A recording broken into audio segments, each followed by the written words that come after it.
Greetings gamers, my name is Anto and today I want to walk you through 3 simple tips to make your VTT games more immersive. This video is sponsored by Chepeku, more on them later. These tips are intended for FoundryVTT, but they'll work in most VTTs that support advanced features. And while I love running games virtually for the convenience it offers, I don't think it holds a candle to playing in person, where you can see your fellow players' expressions, physically share the space with them, and keep their attention focused by being in the same room as them. Too often, virtual play comes down to just looking at the same static battle map for 4 hours, and it's understandable why it's harder for some players to keep focus when you're playing virtually. There are a lot of simple things that we can do to improve your VTT games generally. Like, I think just having everyone on camera goes a huge way to closing that gap between VTT and in-person play, because you can see the faces of your fellow players. But in this video, I want to focus on 3 simple ways to make your VTT games more atmospheric and help the players get immersed in the session. These 3 tips are light, sound, and effects. We're going to kick things off with light, and when I was first writing the script for this video, I sort of glossed over the basic use of light in VTT scenes, just sort of placing basic light, and I thought, nah, that's too basic of a tip, it's not worth talking about.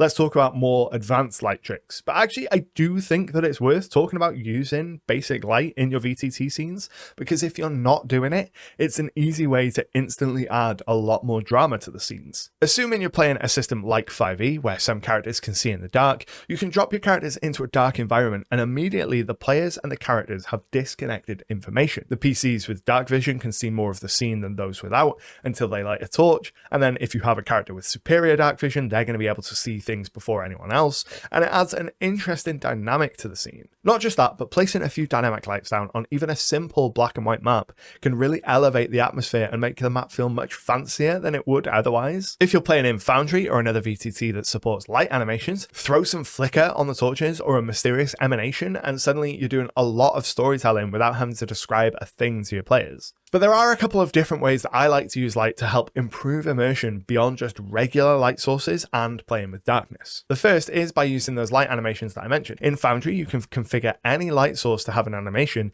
and there are loads of different options available, from your basic flickering torch to police sirens to sci-fi style hexagonal domes. And you can get really creative with these lights, using them both as actual light sources in the scene, but also to add some faux animation to an otherwise still image. Take this shot of an interior of a nightclub from my recent Never Stop Blowing Up one shot. There's a couple of subtle light domes and swirling fogs placed over the background image to give the impression that the lights in the scene are moving and that there's a haze of cigarette smoke. Or this scene from the same session inside a Russian spy plane. There are multiple red light filters over the image to make it look like there's an alarm going off, as well as a rotating light to sell that effect. Then I added pulsing lights to the vehicle headlights to signal to the players that this vehicle was turned on and it could be interacted with. Another way I like to use this is to make my monsters glow. Make my monsters glow! By applying a light effect to a creature, you can immediately signal to the players that it's powering up, charging with unstable energy, or loaded with divine or unholy power. Now, before we talk about sound and how it can make your games more immersive, I want to talk about today's video sponsor, Chepeku. Chepeku are the beloved makers of hand-drawn battle maps, and for years they've been bringing battle maps, animated scenes, and tokens to your gaming tables,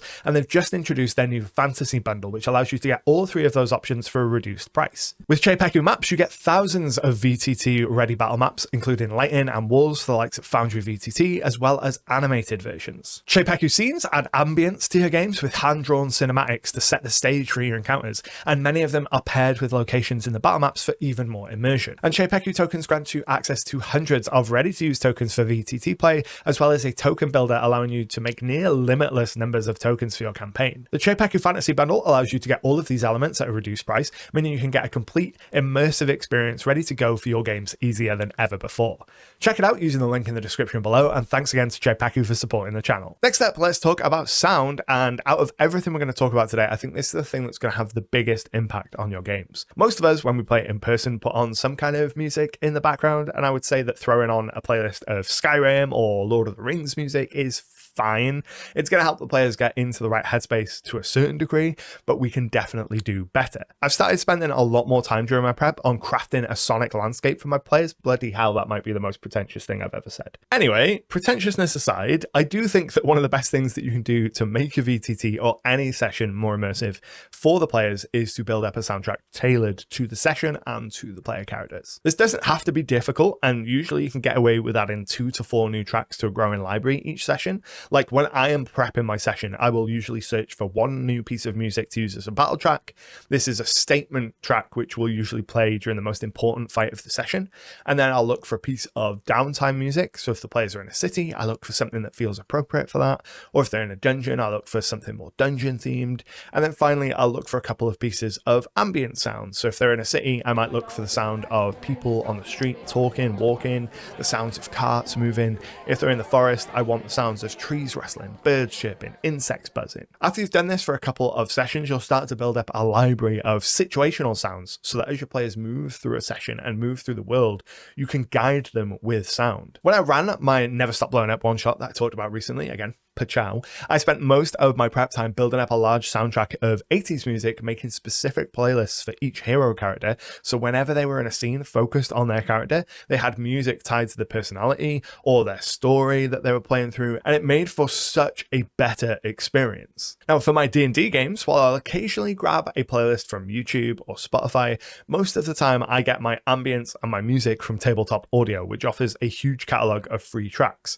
And then for individual sound effects, I'll either use the YouTube audio library or my instance to grab some more cliched or meme sounds. Things like the sound of a punch hitting. Having a soundboard of these sort of effects ready to go can be really useful when you're in a social situation or when you're in more of a theater of the mind style scene and don't have a map or visuals for the players. You can punctuate some of the action with these sounds and it helps bring the players into the scene. Now, another fantastic way to use sounds in VTT play is by using spatial sounds. So in Foundry, you can place ambient sounds down on your scene, which only play for the player when their token gets within range of them. Now, I love using this feature because there's no easier way to freak out a player than by playing some creepy music or sound effect that only one of them can hear. When you combine this feature with my next tip, you can do some really fun stuff. Now, the last tip I have for you today to make your VTT games more immersive is to use effects. This is a really broad and vague category that covers a lot of different elements,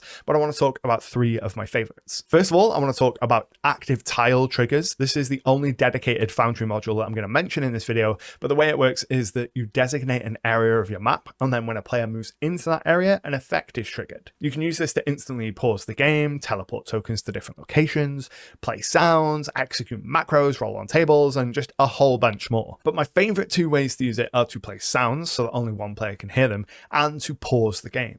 So what will often happen when my players are exploring dungeons is one of them will start to get distracted and start wandering around the map really quickly and without care, because they just want to see what the map is. And I love having a monster or a hazard around a corner, maybe with a sound nearby, and then a tile trigger set up so that as soon as the player gets within visual range, the game pauses and the other players can't move their tokens. This means that only one player can see the threat or the development, and then they're trying to frantically describe the situation to their fellows while they're looking down the barrel at this monster or hearing this horrible sound effect. Then if you really want to mess with the players, you make the monster invisible and unpause the game so when the other players get there, there's nothing to be seen, and it really starts bringing up that unreliable narration from the other player in the party. It's just really good fun. Another effect that I really enjoy in Foundry is the built-in weather effects, which you can activate within scenes. You can add autumn leaves, 2 different kinds of rain, fog, or 2 different kinds of snow as standard within Foundry without any mods. And when you combine this with everything else that we've talked about, you can transform a static map into something much more vibrant and immersive. Like this is the map for the city my players are currently in that I got from the Incarnate Explore page, and it's a gorgeous map. But when we apply all of the tricks from this video, what we end up with is this, a vibrant, hopeful city which the players arrive at during winter. We get some movement up in the water with our swirling fog and the lighthouse, which draws attention to the bay. And then we have some other visual interests from the light sources placed all along the wall. And obviously, as soon as my players arrived, they wanted to know what the glowing red building was, so we can use these techniques to draw attention to the things that we want the players to see. For reference, that glowing red building is a magical bank, and the dome is a magical enchantment that detects whether you intend to rob from the bank, and like Resident Evil cubes you if you do. I hope you found this video helpful. I'd love to hear what tips and tricks you have to make your VTT games more immersive down in the comments below. And if you want to keep watching, check out this video where I talk about a bunch of different TTRPG tools to improve your games that aren't ChatGPT. But until next time, happy gaming. And if you want to keep watching, check out this video. Are we?